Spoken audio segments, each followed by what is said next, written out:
Welcome back to part 2 of the unfolding crimes of Jeff. Please like and subscribe for more. I've read somewhere that predators don't feel time the same way as prey. For prey, every second stretches when death is near. For predators, it shrinks, collapses into one clean motion. I think that's why I've lost track of months, maybe even years.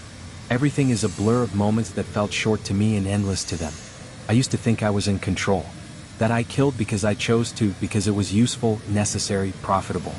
But choice slipped through my fingers a long time ago.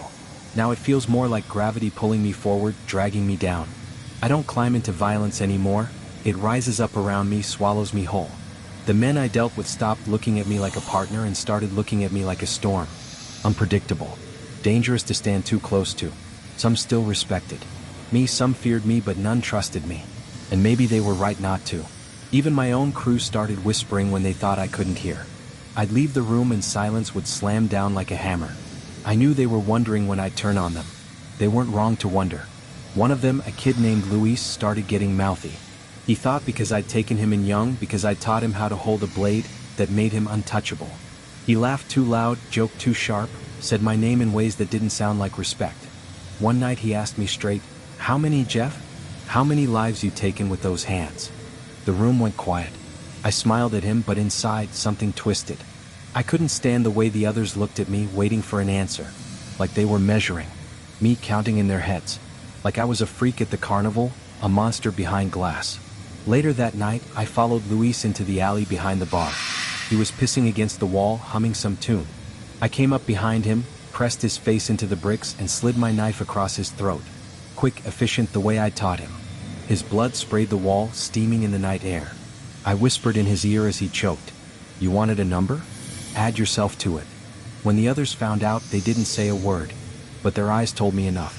They knew I wasn't just dangerous to enemies anymore. I was dangerous to them. That's when the paranoia grew claws. Every laugh sounded like it was at my expense. Every cough was a signal. Every cigarette lit in the corner felt like it was meant to light the fuse under me. I stopped sleeping at their card games. Stopped turning my back on anyone. I started carrying 2 knives instead of 1, 2 guns instead of 1. Even then, I never felt safe. And the faces, they followed me everywhere. I'd be walking down the street and swear I saw the diner girl in the crowd, her eyes swollen, her lips cracked. I'd blink and she'd be gone, replaced by some stranger who had no idea what kind of hell they'd almost walked into. At first, I thought they were just memories. Then they started speaking. The boy, the one I strangled, he's the loudest. He stands in the corner of my room at night, eyes bulging, throat purple.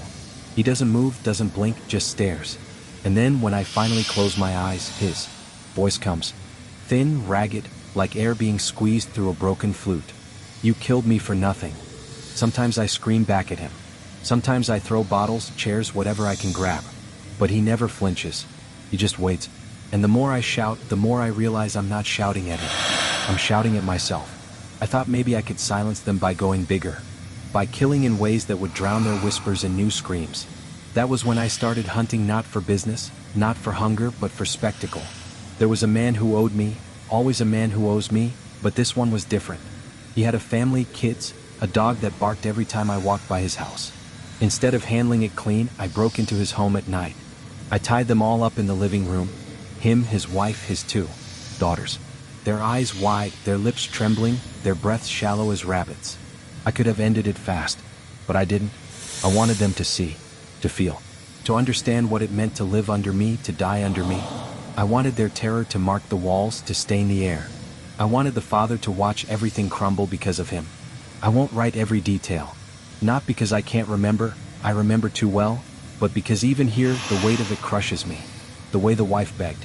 The way the little one cried without sound, her throat locked with fear. The way the father cursed me, spat at me, until I made him swallow every word. By the time I left, the house was silent. Silent in a way that no house should ever be. I thought the silence would comfort me, would prove I was still in control. But it didn't. It clung to me. Followed me back into the streets, into my room, into my sleep. Now when I close my eyes, I don't just see faces, I see that whole living room. I smell the wax of the candles I lit, the sweat, the piss, the coppery fog. I hear the thud of my own boots on their floor. My memories don't feel like memories anymore. They feel like traps, cages I can't escape. People in the city started noticing. Bodies pile up and even the blind start to see. Rumors spread about a devil walking among us. Some say I'm cursed, others say I'm blessed with darkness. The police sniff around, but they never get close. Fear keeps mouths shut tighter than loyalty ever did. Still, I feel the net tightening. Not from cops, not from enemies, but from myself. My crew avoids me now. They don't look me in the eyes, don't drink with me, don't invite me to their tables. I eat alone. I drink alone. I bleed alone. And I think they're planning something. Maybe I'm imagining it. Maybe the paranoia is twisting everything. But I've seen the way they exchange glances, the way their conversations cut off when I walk in. I know betrayal when I smell it. And I'd rather kill first than be buried later. So I've started watching them, following them. I see how they spend their nights, who they whisper to, who they trust.